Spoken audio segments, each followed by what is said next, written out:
이 시간 하나님의 말씀을 봉독하는 시간입니다. 잠언서 17장 1절에서 4절 말씀까지 제가 봉독해 드리겠습니다. 다 같이 기립 하셔서 하나님의 말씀을 봉독하시겠습니다. 마른 떡 한 조각만 있고도 화목하는 것이 육선이 집에 가득하고 다투는 것보다 나으니라.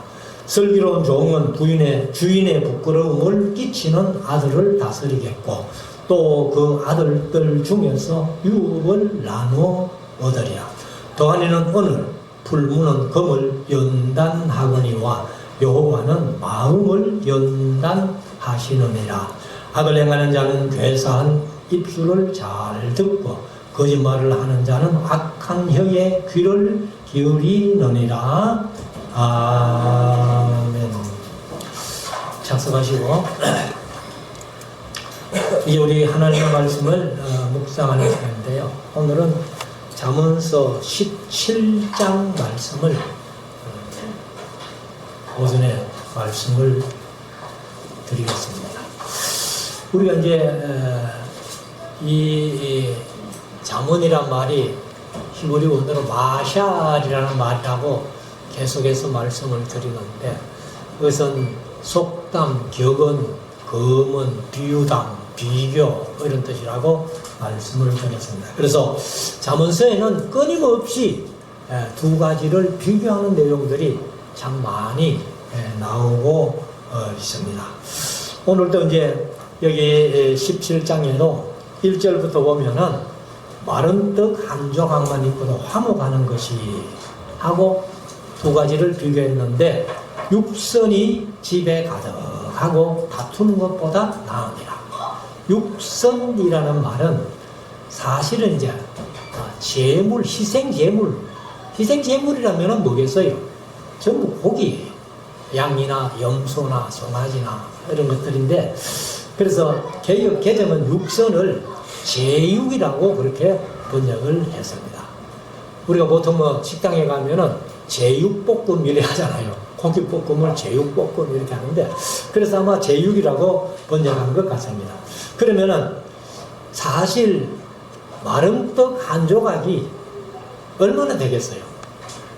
그런데 그런 걸 먹고도 식구들이 화목하는 것이 늘 고기를 먹으면서 다투는 것보다는 그게 낫다는 거예요.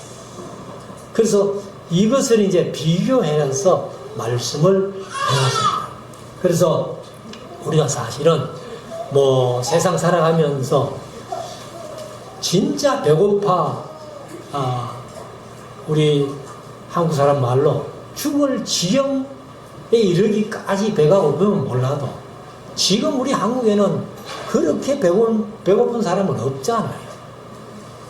그럼 이제 저도 사실 6.25 전후 세대입니다만, 저희 세대가 참 보릿고개까지는 아니지만은 배고파 본 세대예요. 그래서 어떤 분이 글을 썼는데 보니까 지금 우리 세대가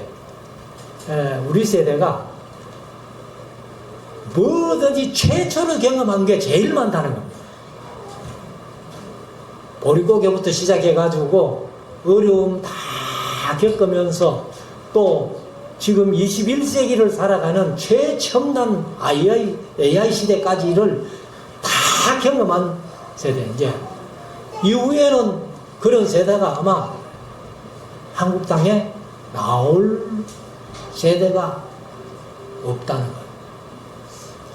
그래서 우리가 사실은 가정이 화목하다는 것이 얼마나 중요한가를 여기에서 말씀을 하고 있습니다. 그래서 마른 떡 한 조각만 있고도 화목하는 것이 육선, 제육의 집에 가득하고 다투는 것보다 낫다. 2절, 슬기로운 종은 슬기롭다, 지혜롭다, 총명하다 이런 뜻인데, 사실은 여기 이제 지혜롭게 신중하게 행하는 종을 얘기를 합니다. 그러한 종은 주인의 부끄러움을 끼치는 아들을 다스리겠고, 그러니까 종이면서도 주인의 그 부끄러움을 끼친 아들, 그 아들을 교훈하고 다스릴 수 있다는 거예요. 그러니까 종도 지혜로우면 미련한 주인의 아들을 가르치고 다스릴 수 있다는 건데, 그래서 다스리겠고, 또 그 아들들 중에서 유업을 나눠 얻으리라. 이건 이제 주인의 배려라는 거죠.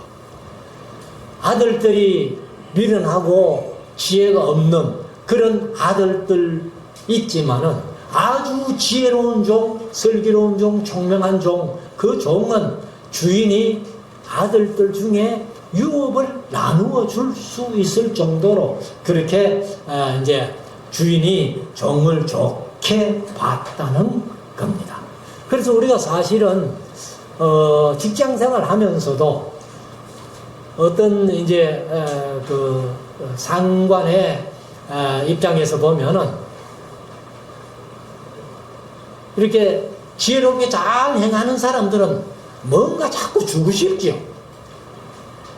그것과 마찬가지로 아들들 중에 유업을 나누어 줄 정도로 종이 이제 지혜롭게 행했다 하는 것을 말씀을 하고 있습니다.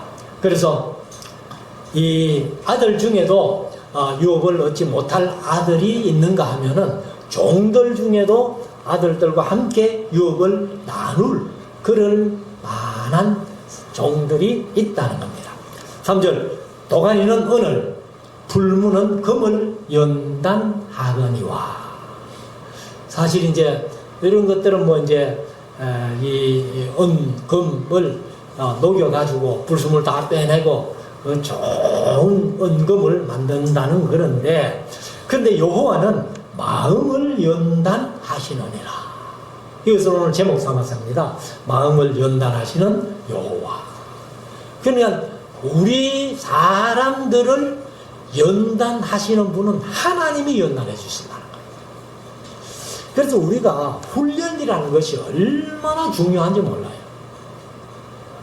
그래서 끊임없이 훈련받고 연단받은 사람들, 그런 사람들은 자기 몸에 이런 것들이 다 배어 있기 때문에, 제가 가끔 뭐 군대 얘기를 한 번씩 했습니다만, 공수부대 가가지고 낙하산 이제 그 타는 것을 3주 동안 지상훈련이라고 해가지고 계속 아침부터 저녁까지 계속 그 연습만 하는 거예요.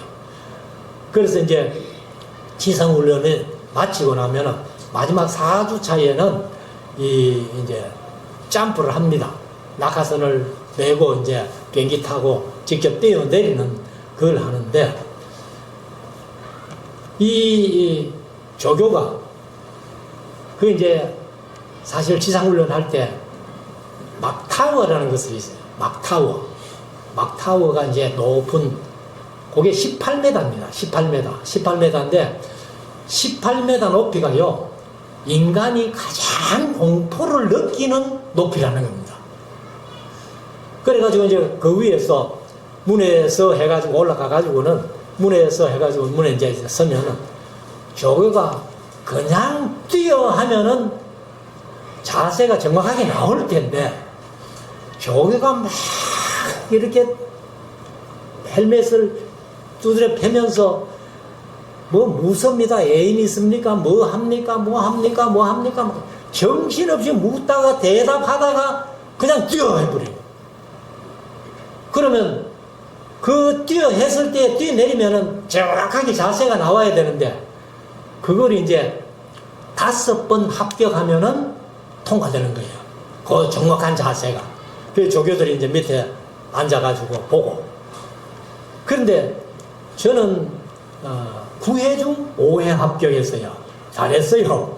9회 중 9번 뛰어가지고 5번 합격했으니까 잘했는데, 그거를 끝까지 못 뛴 사람들이 있더라고. 고소공포증이 있는 사람들. 이렇게 앞을 보면은 괜찮은데 뛰어 하면은 내려보다 보면 막 공포를 느끼는, 엄마야 하면서 앉아버리고. 근데 이제 마지막 비행기를 타려고 이제 그 대기를 하는데, 조교가 그 사람들을 불러내요. 6명인가 그분들이 나왔는데 이 사람들은 60번인가 떼도 5번은 합격을 못한 사람들이에요. 근데 불러내놓고는 조교한다는 얘기가 너희들 뭐 통과한 사람들 5번 통과했다고 자랑하지 마라. 지금 비행기 타고 뛰어내릴 때는 이 사람들이 훨씬 낫다는 거예요. 왜? 60번이나 뛰어봤으니까. 근데 제가 이제 느낀 게 뭐냐면은 그 자세를 얼마나 열심히 3주 동안 연습해놓고 사실은 비행기 타니까요. 그 자세 필요 없어요.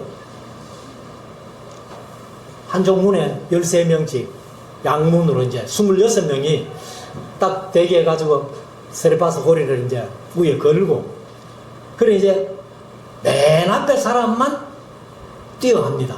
뛰어하면은 이제 뛰고 그 다음에는 줄줄줄줄 그냥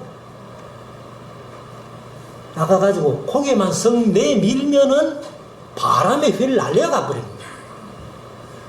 그러니까 뭐 자세가 필요 없어요.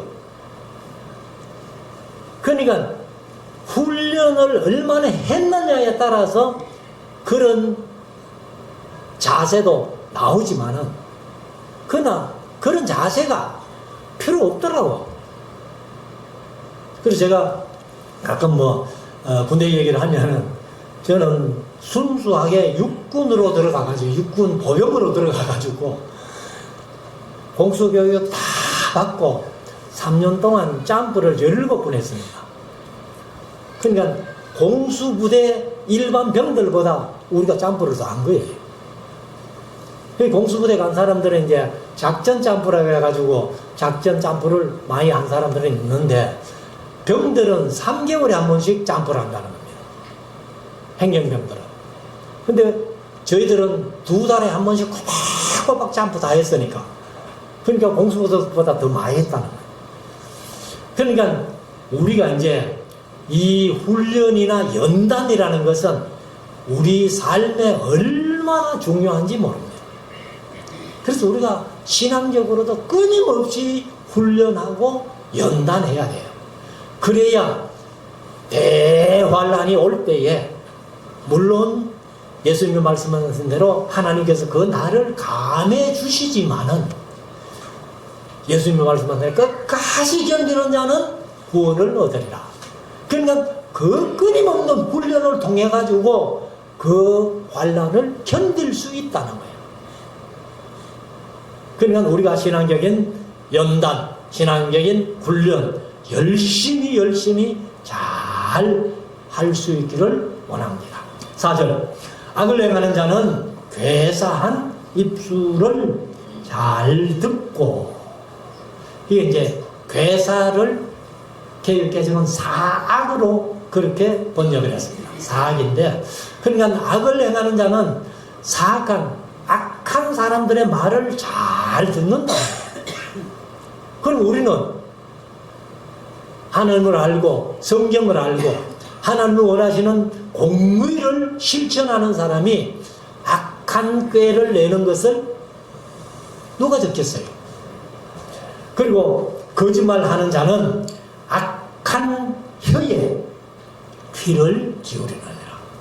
이거는 비교가 아니고 두 가지를 비교해 놓은 게 아니고 다 악한 사람들은 그 거짓말하는 사악한 말에 말을 잘 듣고 거짓말하는 자는 악한 혀가 말이죠. 그래서 귀를 기울인다 이렇게 표현합니다. 자 5절 가난한 자를 조롱하는 자는 그를 지으신 주를 멸시하는 자요. 가난한 사람도 누가 지었어요? 하나님이 지으셨죠. 그러니까 장애인들도 하나님이 지으셨고 우리가 비장애인들도 하나님이 지으셨으니까 그러니까 어느 누구라도 무시하거나 조롱할 수 없다는 겁니다.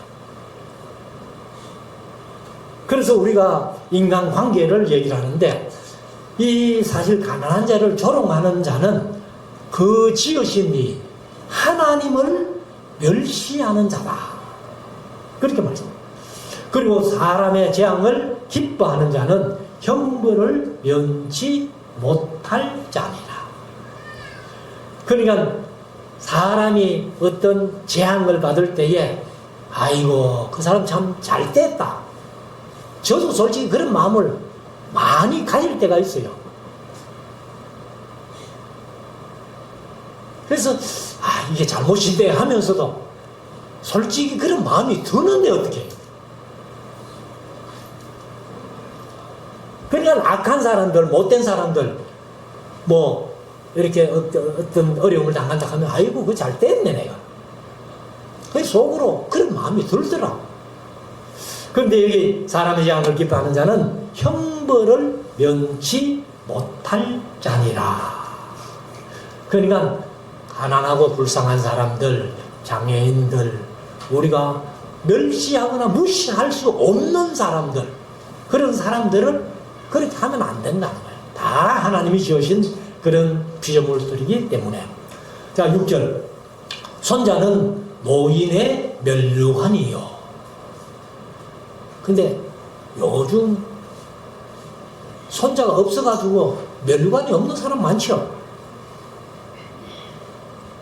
요즘 세대가 그러니까. 그래서 손자는 노인의 면류관이요. 아비는 자식의 영환이라. 아비는 자식의 영화라는 겁니다.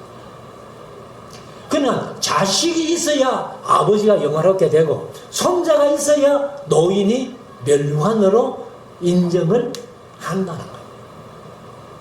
근데 세대가 지금 뭐 아예 안 놓는 세대, 나도 뭐 한둘 놓는 세대, 이런 세대니까 이런 말씀들이 참 우리 마음속에, 특별히 예수 믿는 사람들 마음속에 좀 와닿았어.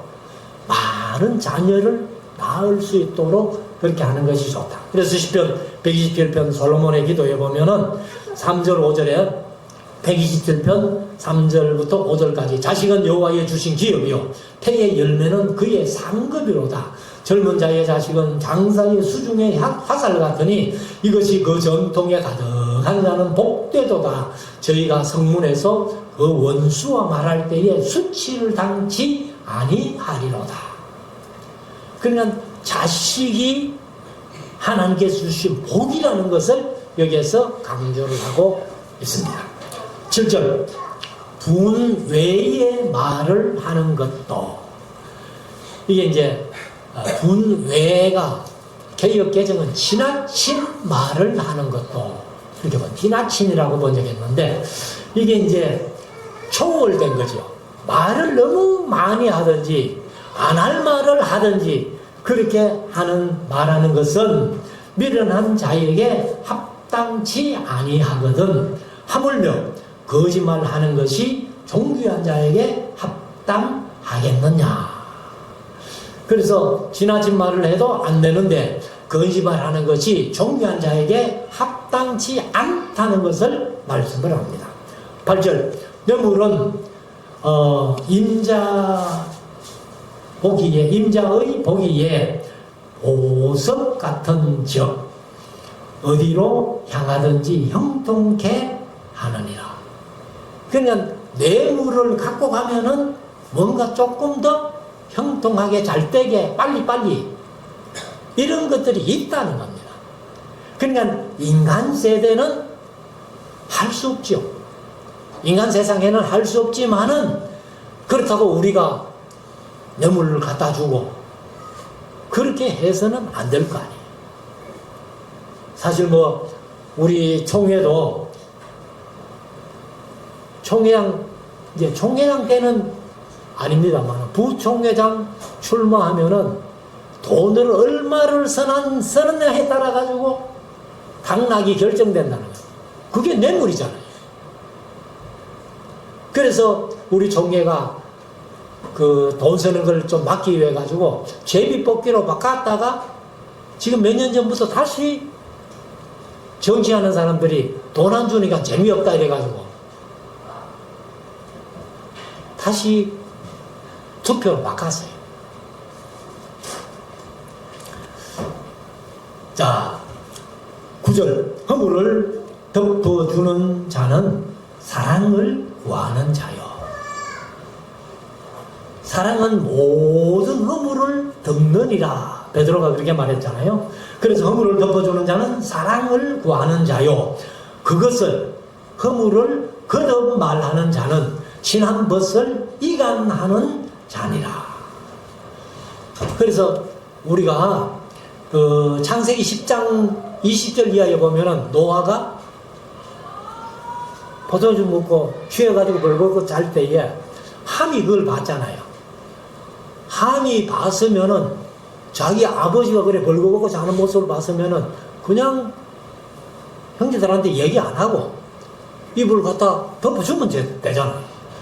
근데 그걸 형제들한테 셈과 야벳에게 얘기를 하니까 셈과 야벳은 그것을 듣고 하체를 보지 않기 위해 가지고 뒷걸음 쳐들어가서 이불을 덮어준. 그래서 노아가 술이 깨가지고 가나안을 저주하잖아요. 그래서 셈에게는 큰 축복을 얘기를 하고. 근데 야벳은 아무것도 없어요. 그래서 여기 이제 허물을 덮어주는 자는 사랑을 구하는 자요. 그것을 거듭 말하는 자는 친한 벗을 이간하는 자니라. 그리고 함이 자기 아버지의 수치를 얘기를 하다가 저주를 받게 되었습니다. 10절 한마디로 총명한 자 경계하는 것이 뇌 100개로 미련한 자를 때리는 것보다 더 깊이 박히느니라. 총명한 자는 한마디만 얘기를 해줘도 마음속에 그것이 새겨진다는 거예요. 근데 미련한 자는 매를 100대를 맞아도 그게 마음에 새겨지지 않는다는 겁니다. 11절 악한 자는 반역만 힘쓰나니 그러므로 그에게 잔인한 사자가 보냄을 받으리라. 여기 이제 사자입니다. 말라크. 사자가 아니고. 그래서 악한 자는 반역만 힘쓰나니 그러므로 그에게 잔인한 사자. 뭐 옛날 같으면은 임금을 반역하는 거는 3족을 멸하니 9족을 멸하니 그렇게 사신들을 보내잖아요. 자, 12절 차라리 새끼 빼앗긴 암곰을 만날지언정 미련한 일을 행하는 미련한 자를 만나지 말 것이니라. 그냥 미련한 사람들 만나가지고는 아무 덕이 안 돼. 새끼 빼앗긴 암곰이 얼마나 성질이 나가 있겠어요. 그리고 잘못 만나면 암곰이 사람을 해칠 수도 있는데 차라리 그게 낫다는 겁니다. 미련한 자를 만나는 것보다. 그래서 미련한 사람은 새끼 빼앗긴 암곰보다 더 미련하다. 우리가 이제 곰이 미련한 동물이라고 그렇게 얘기를 하잖아요. 그 다음에 13절 누구든지 악으로 선을 갚으면 악이 그 집을 떠나지 아니하리라. 우리가 세상 살면서 이런 경우들이 많이 있잖아요. 나는 분명히 선을 행했는데 상대방이 악으로 선을 갚는. 그래서 뭐 교통사고 나가지고 도와줬다가 덮어서는 그런 경우가 얼마나 많은지 몰라요. 자, 14절 다투는 시작은 방축에서 물이 새는 것 같은 적 싸움이 일어나기 전에 시비를 거칠 것이니라. 그래서 여기 이제 방축에서 물이 새는 것, 우리가 학교 다닐 때 네덜란드 얘기를 하잖아요.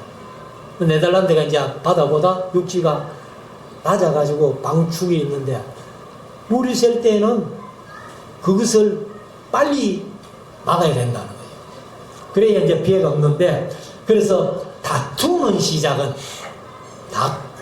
시작하는 것은 방축에서 물이 새는 것 같아가지고 그걸 빨리 안 없애면은 이 많은 피해를 입는다 그 말이죠.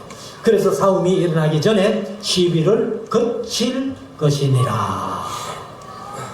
15절 악인을 어렵다 하며 의인을 악하다 하는 이 두 자는 다 여호와의 필요하심을 받느니라. 그러니까 악인도 의인도 구별 못하는 그런 사람들이 어떻게 하겠어요? 그래서 우리가 하나님께서 주신 나침반이 우리에게 하나 있어요. 그게 양심이라는 겁니다. 양심.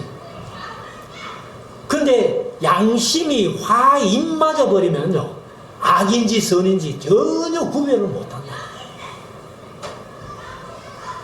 그래서 우리가 하나님을 믿는 신앙인들은 신앙 양심이라는 것이 우리의 나침반이 되는 거예요. 판단을 할 수 있다는 거예요. 그리고 이제 말씀으로 판단도 하지만은 말씀을 혹시 몰라도 우리의 양심의 나침반이 이거를 판단할 수 있다는 거예요. 자, 16절 미련한 자는 무지하거늘 지혜가 없거늘 그 말이죠. 손에 값을 가지고 지혜를 사려 하면 어찌 민고. 그러니까 미련한 사람들이 돈만 가지고 뭘 한다고 해도 안 된다는 거예요.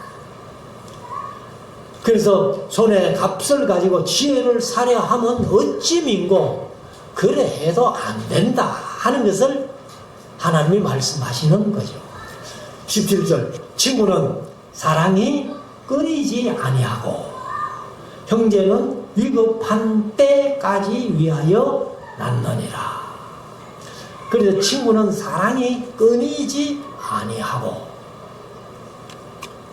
제가 지난 주간에 청송에 친구 목사님한테 한번 갔어요. 갔더니만 울산에 있는 친구를 또 그 목사님 불렀더라고. 그래 이제 6명이 앉아서 이렇게 얘기를 하는데, 그 정성에 계시는 목사님 딸이 대학교를 졸업하고 대학원을 가야 되는데 대학원 등록금이 300만 원. 그래가지고 딸이 전화 와가지고 오늘 등록을 해야 되는데 등록 못하면은 대학원 못 간다는 거예요. 그래가지고 전화를 받고는 그 이제 친구들하고 앉아가지고 예의를 했더니 하니까 그 같이 왔던 친구 목사님이 그 딸에게 전화를 해가지고 계좌번호 불러라 이랬더라고요. 그래가지고 계좌번호 불러주니까 이 목사님이 300만 원을 대납해 주고요. 그래서 어려울 때 300만 원이 그 큰 돈이거든요. 그런데 그것을 대납해 주고 300만 원을 한꺼번에 못 갚고 조금씩 300만 원을 결국은 다 갚았습니다. 이런 얘기를 하더라고요. 그러니까 친구기 때문에 그 어려운 얘기를 듣고는 그냥 선뜻 300만 원을 등록해 주고, 그래서 이 딸이 이제 성악을 전공했는가 봐. 그래서 지금 시립합창단에서 그 단원으로 활동을 하는데, 그 이 목사님이 없었으면 우리 딸 지금 없습니다. 그런 표현을 하더라고요. 그래서 친구는 사랑이 끊이지 아니하고 형제는 위급한 때까지 위하여 낳느니라. 사실 형제들이 서로 도와주고 사는, 위급하다면은 더욱더 도와줘야 된다. 근데 지금 우리 사는 이 세대에 형제 간에 원수된 사람들이 얼마나 많아요. 그러니까 우리가 세상 살아가면서 형제는 위급한 때까지 위하여 낳다. 평상시에는 사랑으로 형제 간에 어떤 나눈 것을, 그거는 당연하고, 위급한 때까지 위하여 성례가 있다는 것을 우리가 마음속에 명심해야 되겠죠. 18절 지혜 없는 자는 남의 손을 잡고 그 이웃 앞에서 보정이 되느니라. 여기 또 보정이 나오잖아요. 그래서 제가 이제 이 보정을 또 잠언서에 다 찾아보았더니만은 6절에 9번 나와요. 보정이란 말이에요. 그래서 제가 앞에서도 말씀드렸습니다만은 보정 쓰지 마라. 보정 쓰지 마라.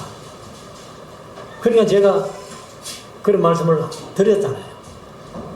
보정 써주든지 돈 빌려주든지 해가지고 내게 어떤 손해가 와도 그 사람하고 관계가 끊어지지 않을 정도의 마음이 있거든 빌려주라는 거예요. 근데 제가 뭐 많이 살지는 않았지만은 부교육자 생활부터 쭉 지금 목회를 해오면서 돈 때문에 원수된 성도들이 많더라고. 그래서 우리 교회는 그런 일이 원래 뭐 여러분들끼리 하는지는 모르겠습니다만은 제 귀에 그런 얘기가 안 들려서 너무 좋아요. 그래서 그 보정 얘기를 다 한번 읽어드리면은 잠언서 6장 1절 내 아들아 네가 만일 이웃을 위하여 담보하며 타인을 위하여 보증하였으면 하고 11장 15절 타인을 위하여 보정이 되는 자는 손해를 당하여도 보정이 되기를 싫어하는 자는 손해를 당하여도 보정이 되기를 싫어하는 자는 평안하니라. 잠언서 17장 18절 지혜 없는 자는 남의 손을 잡고 그 이웃 앞에서 보정이 되나니 지혜 없는 자가 보정을 쓴다. 잠언서 20장 16절 타인을 위하여 보정이 된 자의 옷을 취하라. 외인들의 보정이 된 자는 그 몸을 볼모 잡힐지니라. 22장 26절 너는 사람으로 더불어 손을 잡지 말며 남의 빛에 보정이 되지 말라. 잠언서 27장 13절 타인을 위하여 보정이 된 자의 옷을 취하라. 외인들의 보정이 된 자는 그 몸을 볼모 잡힐지니라 하고 잠언서의 6절에 9번 보정이란 말이 나옵니다. 19절 다툼을 좋아하는 자는 죄과를 좋아하는 자요. 죄과라는 것은 죄입니다. 그냥 죄. 죄를 좋아하는 자요. 자기 문을 높이는 자는 파괴를 구하는 자니라. 그러니까 우리가 살아가는 삶 속에서 우리 집 문턱을 너무 높이면 안 돼요. 그래서 자기 문을 높이는 자는 파괴를 구하는 자라. 그래서 우리가 항상 집에 손님들이 많이 온다면은 그 집은 좋은 집이잖아요. 문득이 낮고 좋은 집. 그러다가 성경에 보면은 부지 중에 천사를 대접한 사람이 있다. 히브리서에서 그렇게 말씀하시는데 그 사람 누구요? 바로 창세기 18장의 아브라함이. 그 히브리서는 부지 중에 천사를 대접했는데 그 18장에 창세기 18장에 세 사람이 왔는데 한 분은 누구요? 하나님이요. 하나님. 두 사람은 천사고. 그러니까 천사를 대접할 뿐만 아니라 아브라함은 하나님도 대접했다는 거예요. 자, 20절. 마음이 사특한 자는 복을 얻지 못하고 혀가 패역한 자는 재앙에 빠지느니라. 마음과 혀가 연결돼 있다는 겁니다.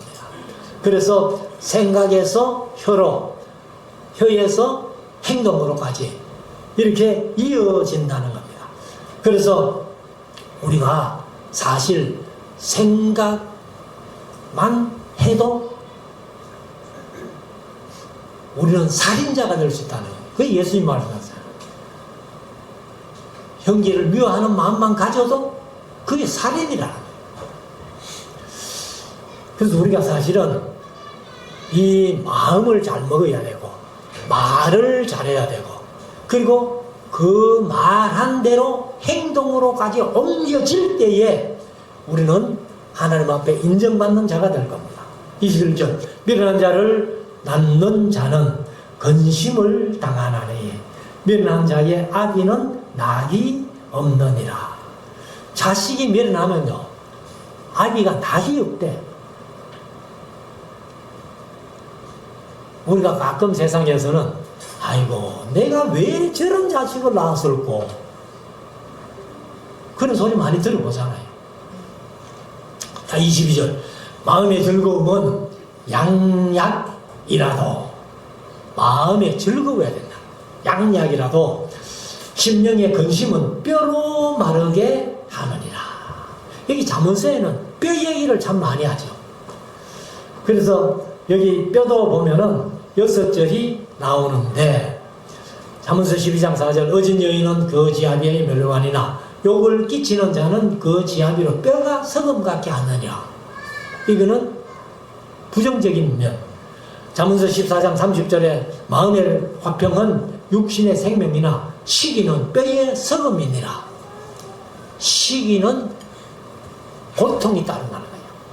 잠언서 15장 30절 눈에 밝은 것은 마음을 기쁘게 하고 좋은 기별은 뼈를 윤택하게 하느니라. 이거는 좋은 일이죠. 즐겁게 된다. 그리고 잠언서 16장 24절 선한 말은 꿀송이 같아서 마음에 달고 뼈에 양약이 되느니라. 뼈에 양약이 되는 것이 바로 선한 말이라는 겁니다. 그리고 잠언서 17장 22절 이제 오늘 본문인데 마음의 즐거움은 양약이라도 심령의 근심은 뼈로 마르게 하느니라. 25장 15절 오래 참으면 관원이 그 말을 용납하나니 부드러운 혀는 뼈를 꺾느니라. 그래서 뼈가 꺾이면 고통이 오는 거죠. 자, 23절 악인은 사람의 품에서 뇌물을 받고 재판을 굽게 하느니라. 그냥 판검사가 되는 게 중요한 게 아니고 공평과 정의로 재판하는 재판관이 중요한 거예요. 그래서 우리가 이제 이 사무엘상 8장에 보면은 요엘과 아비야라는 사무엘의 아들이 나와요. 둘이. 근데 이제 사무엘이 나이 많고 죽을 때가 돼가는데 요엘과 아비야가 브엘세바로 그 재판관으로 갔거든. 사사로 갔거든. 그런데 뇌물을 받고 판결을 굽게 해준 겁니다. 그러니까 이스라엘 사람들이 사무엘에게 와가지고 아이고 당신 아들들 꼬라지 보니까 당신 죽어버리면 이 나라가 안 되겠다는 거예요. 그래서 우리에게도 왕을 주세요 하고 그래 이스라엘 백성들이 왕을 청한 거예요. 그래 하나님께서 사무엘을 통해 가지고 그래 이제 사울을 세웁니다마는 그래서 이 23절에 있는 말씀대로 뇌물을 받고 재판을 굽게 한 사무엘상 8장에 요엘과 아비야 사무엘의 두 아들들. 마지막 24절 지혜는 24절이 마지막이 아니고 28절까지 있네요. 지혜는 명철한 자의 앞에 있거늘 미련한 자는 눈을 땅 끝에 두느니라. 그러니까 지혜가 멀리 있는 것 아니에요. 우리 손에 아주 가까이 있어요. 그게 뭐예요? 하나님 말씀이에요. 그래서 여호와를 경외하는 것이 지혜의 근본이고 거룩한 자를 아는 것이 명철이라고 말씀했으니까. 그러니까 뭐 어디 멀리 가야 지혜를 얻는 것 아니에요. 25절 미련한 아들은 아비의 근심이 되고 그 어미의 고통이 되느니라. 뭐 미련한 아들은 아비 어미의 근심과 고통이 된다. 26절 의인을 벌하는 것과 귀인을 정직하다고 때리는 것이 선치 못하니라. 그러니까 세상에는요 의로운 사람이 벌받고 정직하다고 얻어맞고 그런 경우들이 참 많아요. 특별히 남자들 요즘도 그런가 모르겠습니다만은 제가 군대 생활할 때 같은 경우는 군대에서는요 자랑이 세상에서 못된 짓 한 게 자랑이에요. 그래서 세상에서 못된 짓 하다가 군에 온 사람들은 할 얘기가 많아. 근데 정직하게 살다 왔다 오히려 고참들한테 매를 맞는 거예요. 자, 27절. 말을 아끼는 자는 지식이 있고 성품이 안전한 자는 명철하니라. 안전이라고 그렇게 표현했는데 개역개정은 냉철한 이렇게 얘기를 했어요. 그래서 우리가 보통 이제 냉정하다 그러죠. 침착한 것을 얘기를 합니다. 그래서 말을 아끼는 자는 지식이 있고 성품이 냉정하고 침착한 사람은 명철하니라. 마지막 28절. 미련한 자라도 잠잠하면 지혜로운 자로 여기고 그 입술을 닫히면 지혜로운 자로 여기우느니라. 제가 어릴 때 그런 얘기를 많이 들었어요. 가만히 있으면 2등은 하지. 막 이렇게 시끄럽게 토론하고 떠들 때 가만히 있으면 2등 한다는 거예요. 근데 여기도 이제 그 말씀 아니에요. 미련한 자라도 그냥 말만 꺼내면 다른 사람들이 이 미련한 놈 하는데 이 잠잠하면 지혜로운 자로 여겨진다는 겁니다. 사람은 모르니까. 그러니까 할 말을 하고 미련하게 행하지 말아야지. 그런 미련한 자라도 잠잠하면 지혜로운 자로 여기고 그 입술을 닫히면, 그러니까 말을 안 하죠. 잠잠한 거랑 똑같은데 지혜로운 자로 여기우느니라 이렇게 말씀을 하고 있습니다. 그래서 우리가 하나님의 말씀을 통해서 지혜롭게 의롭게 공평하게 정직하게 세상 살아가면서 말해야 될 때와 안 해야 될 때를 잘 구별하면은 세상 사람들이 저 미련한 놈이라고 욕은 하지 않는다. 그 지혜로운 자로 여기 온다는 거예요. 그래서 우리 성도들이 이런 말씀 마음속에 새기고 항상 우리가 말 조심하면서 신앙으로 승리하는 우리 모두가 될 수 있기를 주의 이름으로 축원합니다. 기도드리겠습니다.